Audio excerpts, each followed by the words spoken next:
the sound of a room falling silent, sometimes within a temple of healing, other times at home, a space held by loved ones, or perhaps in solitude. The body finds its stillness. The heart drum quiets. The breath, a lifelong companion that entered and exited without ever asking, takes its final, gentle leave. Yet in that very moment of stillness, something is still unfolding. A movement profound, unseen by the physical eye. The soul, that light of awareness that lived within the clay of the body, begins its journey of release. This is not the flick of a switch. Imagine, instead, the unknotting of a cord woven through years of feeling, of memory, of choice. At this threshold, the wisdom of those who have briefly crossed it offers a glimpse. They speak of a sudden lightness, an onion peace, a clear sense of separation from the form they knew. Some see their own body from above, as if floating in the quiet air of the room. Others hear the world around them, but the connection to respond is gone. The awareness remains, awake, alive, but unbound from its vessel. This unbinding is a deep, energetic shift. In my tradition, we speak of a river of light that connects the soul to its earthly home. This river, which once flowed strongly, now narrows, becomes a stream, a thread, until at last it dissolves. This marks the true parting from the world of form. Yet not all partings are the same. For a life of sudden ending, or one deeply tied to the land of shadows and possessions, the unknotting can be a moment of confusion, a jarring awakening. The soul may try to remain. It does not yet understand why the world no longer answers its call, why its voice is unheard. It is like waking from a dream so real, you cannot yet accept the new morning. The inner shift is immense. Imagine a person who believed the closing of the eyes was the end of the road, and now they find themselves aware, floating above their own story, hearing the echoes of sorrow, feeling the currents of a new world, yet without a map, without a path. For a soul that has prepared, that has practiced the art of letting go, this moment is a returning. It understands. It feels the presence of guides, of soul, kindred, of light that has come to welcome it. A gentle hand is extended from the other side. All begins with the final breath. But the true end is merely the beginning of the path home. The soul is freed, yes, but it carries with it the fragrance of all it has lived, the joys, the sorrows, the lessons learned. It leaves the vessel behind, but it does not leave empty. What happens next is what we begin our journey into now. Imagine waking in a garden, yet every flower feels new. The colors are deeper. The sounds seem to rise from within you and without you at once. The people you love move as if you are the wind, unseen. You call to them, you try to touch them, but your hand passes through. You are present, yet you are also spirit. For many souls, this is the first light of the subtle realm.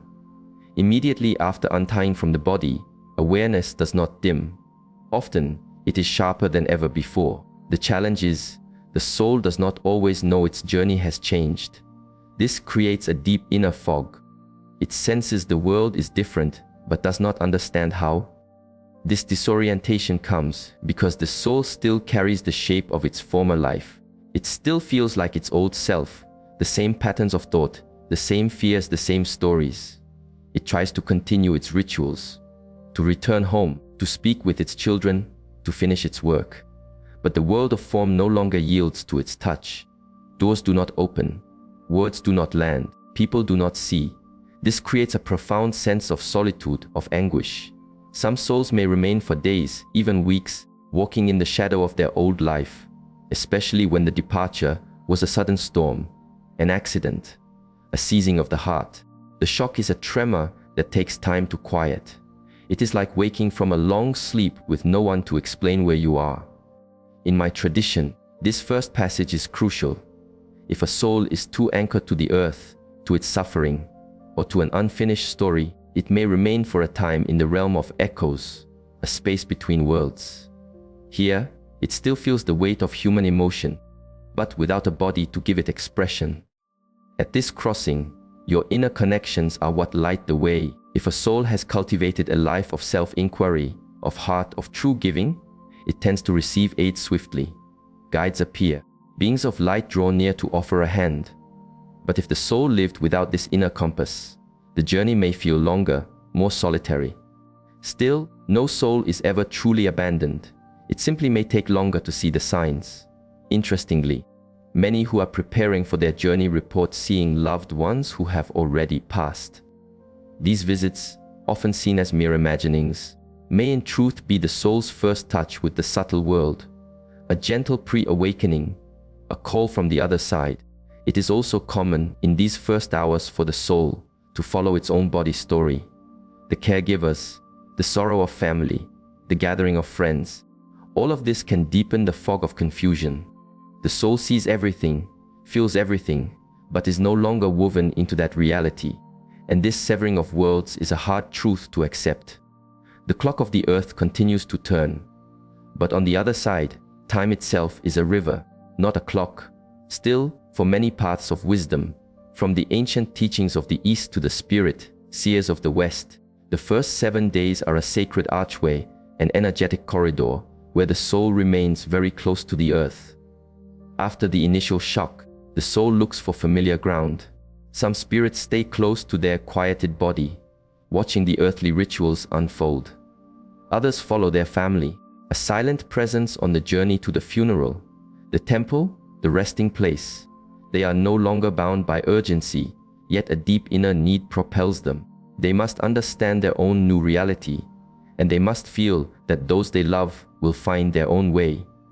In this symbolic passage, the ceremonies of parting hold a dual purpose. For the living, it is a space for goodbye, for sharing memory, for finding comfort in each other. For the soul, it is the last moment to witness, from a new perspective, the ripples of its own departure. Every tear felt, every word of thanks, every smile that carries a shadow of longing, shapes the soul's understanding of the life it wove. It is not uncommon for those with a quiet heart to feel a soft breeze in a still room, a coolness on the skin, a feeling of gentle presence moving through the space. These are signs the soul is there, learning its way through a ritual that, just yesterday, it belonged to. It perceives the scent of flowers, hears the whispers of memory, sees the images of its life held in loving hands. All this helps weave the truth that its earthly cycle is complete, a necessary recognition to allow it to turn towards the new path. During these 7 days, the soul's vibration is still tuned closely to the earth. The emotions of the living act as currents of wind. They can gently guide it toward the light, or they can bind it to the heavy earth of sorrow. Cries of despair, words of denial like, "I cannot live without you," send out waves that act like anchors, that confuse and delay the journey home. Sincere prayer, memories held in love, and serene acceptance act like small lanterns, illuminating the way forward. Many cultures honor the 7th day with ceremony, with sacred smoke, with the simple gathering of hearts to share stories. Spiritually, this marks a magnetic release. The energetic threads still tying the soul to its former home begin to dissolve. If the soul has accepted its new reality, felt the support of love, and understood its new state, its vibration naturally rises. A doorway of light, described as a tunnel, a silver bridge, or a gate of blue mist, opens, inviting it to journey onward. But this is not a mechanical process. There are souls who pass through this gateway in hours, and others who, held by the gravity of attachment, may linger for much longer. The number 7 is not a strict law, but an archetype. It speaks to the universal rhythm of a complete cycle, like the phases of the moon or the notes in a scale. Once this first cycle is honored, the soul is free enough to distance itself from the dense vibrations of earth and enter more subtle realms of transition. For those who remain, knowing that your loved one can still feel your heart's vibration changes how you hold your grief, transforming sorrow into gratitude, telling stories that honor the life lived, praying, or simply sending love from a quiet mind. All of this contributes in a real way to the peace of the one who has departed. For those reflecting on their own journey, understanding this 7-day corridor inspires a life lived with fewer tangled threads, a life that cultivates forgiveness, that builds bridges instead of walls. All this will one day ease your own transition.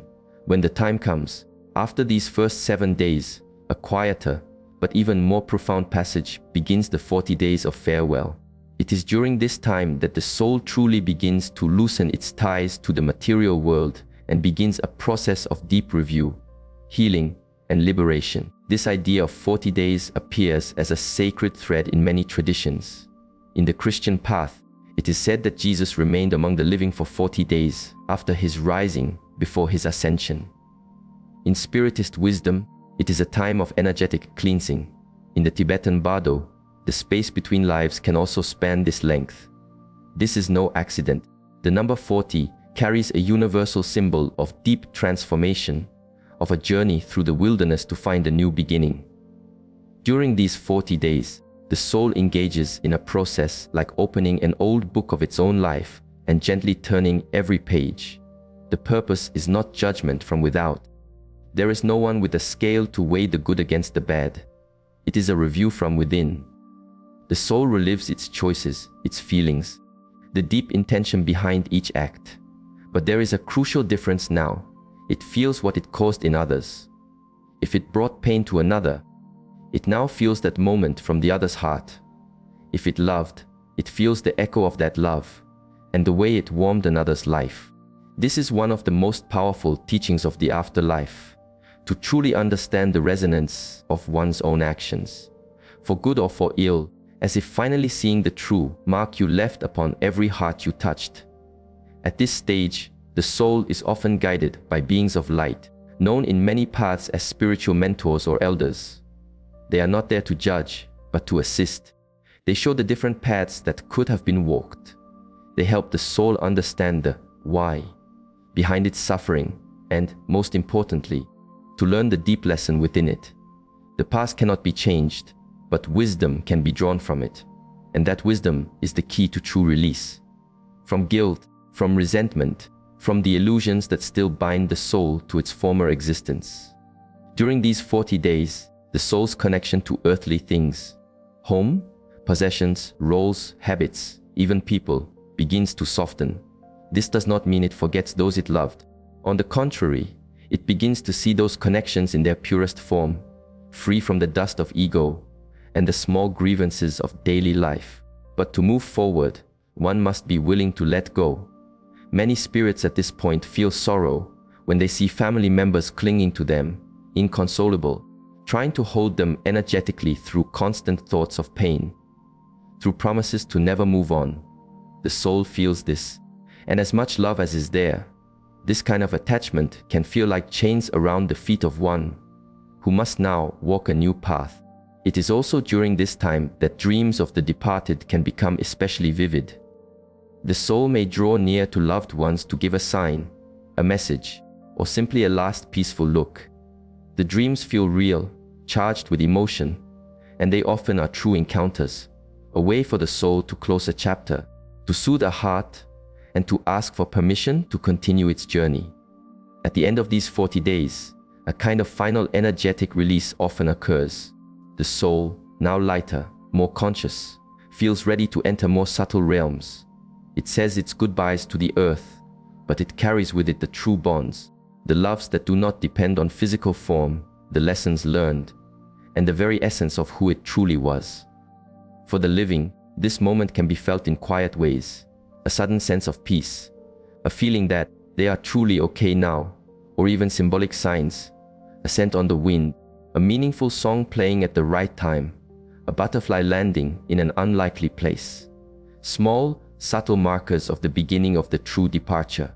One of the most humbling realizations for many is that even after the body is gone, the connection between souls remains alive, and it deeply influences the journey.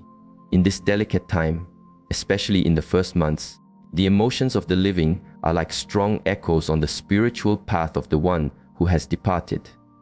It may sound like a heavy responsibility, but think of it this way.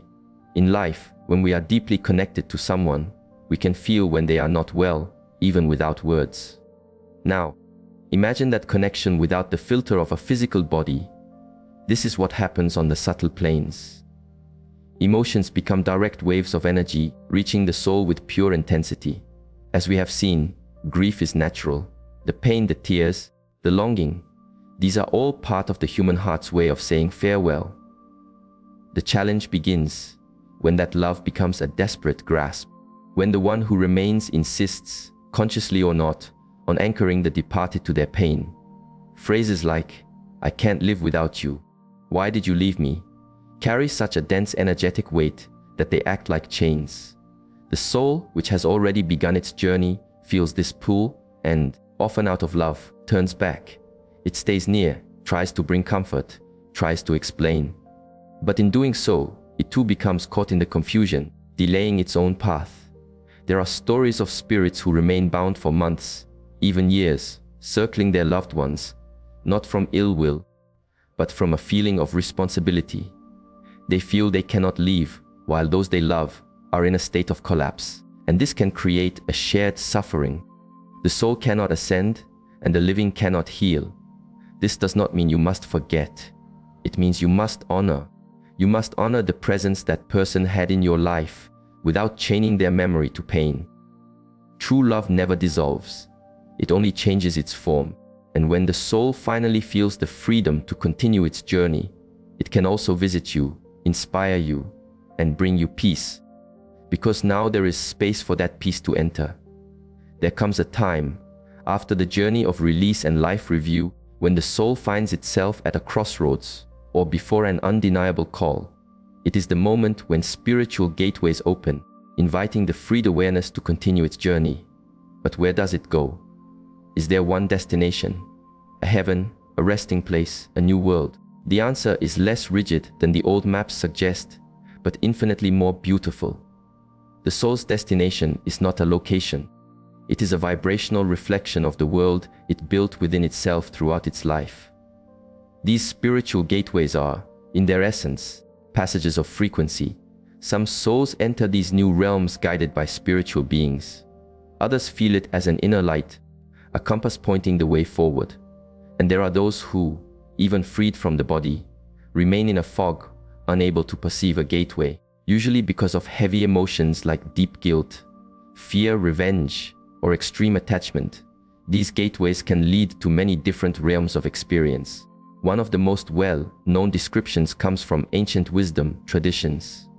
They speak of true spiritual communities, or realms of light, organized planes of existence with gardens, places of learning, halls of healing, and temples of wisdom, where souls continue their journey of healing, learning, and preparing for what comes next. Seers from many cultures describe similar experiences.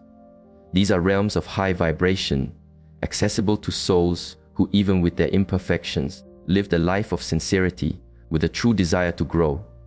In these places, the soul is welcomed, cared for, and gently guided back to its deeper spiritual nature. Beyond these communities, there are what are known as the subtle planes. These are not fixed levels, but layers of vibration. The higher the soul's frequency, the more filled with light these planes are. There, time flows like a gentle river. Thought shapes reality. Experience is deeply meaningful and symbolic. In the denser planes, conversely, there are zones of confusion, of suffering, of emotional loops. Some call this the threshold, others the realm of shadows. Many believe it is a punishment, but it is more like a direct mirror of an unresolved heart and mind. Not every soul goes directly to a specific realm. Many pass through transitional spaces, places of observation, of rest, of initial healing. Think of it like a quiet room in a great temple, where the soul is met by mentors. Its energy is gently assessed, and it is prepared for its next step. It is in these spaces that many are reunited with family members who have passed before them, with old spiritual guides, or even with beings who walked with them their entire lives, unnoticed. In the end, does the soul choose where it goes? The answer is both yes and no. The soul does not choose a destination like one chooses a room from a book. It is drawn to the place where its own vibration naturally leads it. However, a soul with greater awareness, one who did their inner work during life, has more clarity at this time of transition. They can sense the gateways. They can perceive the invitations. They can recognize the paths. This clarity gives them a truer freedom, and their journey continues with less resistance. After passing through these gateways and arriving at its true vibrational home, the soul enters a new and sacred stage: spiritual healing and relearning. It is here that it begins to understand, in a profound way, all that it lived, all that it felt, and what it still needs to learn to become whole. But above all, this is where it finds healing. For the soul too carries wounds. Even free from the physical body, it can carry the weight of emotional pain, old traumas, deep regrets, burdens that death alone did not resolve. Contrary to what some believe, to leave the body is not to erase the slate and start anew. The awareness continues. One of the soul's first experiences in these subtle worlds is a welcoming into spaces dedicated to healing the heart. In many traditions, these are described as silent, light-filled spaces where wise and loving beings work. Here, the soul finds true rest. There are spirits who sleep for what could be considered days, weeks, or even months in earthly time. A deep, restorative sleep to reorganize their entire energetic being. It is a period of decompression, like a diver returning from the depths who must rise slowly to allow their body to adjust. Others receive more active healing. They are bathed in subtle vibrations of light and sound, or they participate in deep listening sessions with their spiritual mentors. All of this has one single aim: to restore the being to its natural state of balance. After this period of rest, the soul is invited to expand its awareness. This happens through learning. Not cold, theoretical knowledge, but a living, breathing wisdom. Yes, there are schools on the subtle planes. But here, the teaching is different. The lessons come not only from sacred texts, but from direct experience, from vibrational reenactments, and from sharing between souls of all levels of experience. The soul revisits its past mistakes, but now with a clarity it never had before. It learns about the universal laws of cause and effect, of vibration, of resonance, of universal love, and perhaps most importantly, it begins to understand who it truly is, beyond the mask of the ego, free from titles, from names, from appearance. The soul finds itself as pure essence, and that discovery in itself is a profound form of healing. As it becomes stronger, the soul begins to prepare for its next step. This does not always mean returning to earth immediately. There are many paths. Some souls choose to remain for a long time in the subtle realms, deepening their wisdom, helping other souls who are just beginning their transition or developing in a particular field of service. They become agents of the spirit world, acting in missions of support, of rescue, of inspiration for those still on earth. Others, upon understanding the lessons they still need to learn, choose to return to the world of form for a new life. This is not an impulsive choice. It is a conscious, sacred process, discussed with guides, planned with great care. Every detail of the future life is woven into the plan: the family, the challenges, the gifts, the meetings and partings that will act as sacred catalysts for the soul's growth. We speak more about this sacred choice in other sharings. I invite you to explore our library, The Mysteries of the Path. Some may be wondering, can the soul visit the earth? Yes, a soul can, and it does so more often than we might imagine. This is not about reincarnation yet. This is about spiritual visits, moments when a soul who has passed temporarily returns to the earthly plane, to observe, to comfort, to say goodbye, to protect, or simply to be near the ones it loves. These visits often happen in ways so subtle, they are like a whisper on the wind, and others are so clear, there is no doubt they were here. There are different ways a soul can be present among the living, and they depend on the soul's own path, its heart, connection to those on earth, and the purpose of the visit. Visits in dreams. This is one of the most common and powerful forms. Anyone who has lost someone dear has likely had this experience, dreaming of them in a way so vivid, so real, that upon waking, it felt like a true encounter. And often it was. These are not ordinary dreams. They are meetings on the subtle planes, made possible when our own awareness is released from the body in sleep. The soul of the living meets the soul of the departed. You share a look, an embrace, words that were never spoken, and you return with a lighter heart, a sense of completion, These dreams often have remarkable detail, vivid colors, physical sensations, clear messages. You wake and say, "That wasn't just a dream. I know they were here." And you are right. Subtle presence in daily life.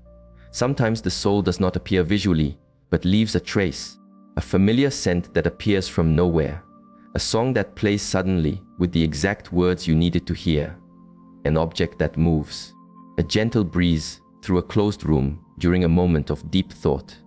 These are soft touches, signs that someone is near. These signs often appear when the soul feels someone needs support. It comes to observe, to comfort. It may not intervene directly, but its very presence brings a feeling of peace and strength. Spiritual apparitions. In rarer cases, often with people who are naturally more sensitive, the soul may appear in a nearly visible form, a silhouette of light, an image by the bedside, sometimes a voice. This is not common. Not every soul has the permission or the energetic capacity to manifest in this way. Protective guidance.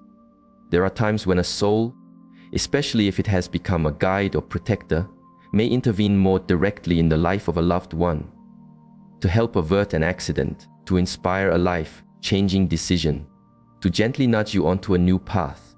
You may feel it as a sudden premonition, a strong intuition, an unseen hand guiding your way. And that is exactly what it is. How can we invite these encounters? Keeping an open heart is the first step. Being at peace with their journey, accepting the great cycle of life, and cultivating feelings of love creates a clear bridge between the worlds. Sincere prayer helps. Remembering them with joy helps. Speaking to them with love, even without expecting a direct answer, helps. But most important of all, do not wait with attachment. Spiritual visits do not happen on command. The soul appears when the time is right, and only when it does not interfere with its own path or with yours. This is why letting go is a sacred act. To love without demanding, to trust the wisdom of the higher planes. It is curious how, after someone leaves, we begin to see life with new eyes. We feel more. We value the unseen. We realize that everything that truly matters is felt, not held. And the vibration of how we live our lives influences not only our own journey, but the journey of those we love, here and on the other side. It is at this moment that many people awaken to a simple truth, the responsibility we have for our own energy. Every thought, every emotion, every act of gratitude, of love, all of it builds a bridge between realities. It is no accident that so many elevated souls can visit their loved ones with ease. They vibrate with clarity, and the living who keep their own hearts clear, light, and conscious can feel them, because they are on the same frequency. If you feel this call to reconnect, to transform your own inner frequency, and begin living a life more aligned with your soul's truth, I invite you on a path of conscious practice, a journey of 21 days where you will tend to the garden of your heart through gratitude. You will reprogram your mind and unlock your full energetic potential. It is 3 weeks of mindful practice, of vibrational alignment, and of activating your connection to what is most subtle and true. Many who have walked this path report that real changes begin to unfold in their lives. And perhaps this is your time too. The way to begin is shared in the first pinned comment. Throughout this first year after departing, there are moments that are seen as vibrational doorways, recognized in many traditions as openings between the worlds. The 7th day, as we have seen, marks the first great energetic release. The 40th day signifies the end of the deep letting go of the material world, and the 1-year anniversary is seen as a complete closing of a circle, a spiritual harvest of all that was sown, both in life and in transition. When a full cycle of the seasons has passed, something shifts. It is as if a circle truly becomes complete, allowing that soul to move forward with even greater freedom, and it allows those who remain on earth to transform their sorrow into a serene, living memory. At this point, most souls are already rooted in their new stage of being, journeying on another plane, engaged in missions of service, or perhaps preparing for a new return to the earthly school. For the living, the first anniversary need not be marked only by loss. It can be a celebration of life's continuity, a moment to look inward or upward, and to understand that everything, absolutely everything, is part of one great, sacred cycle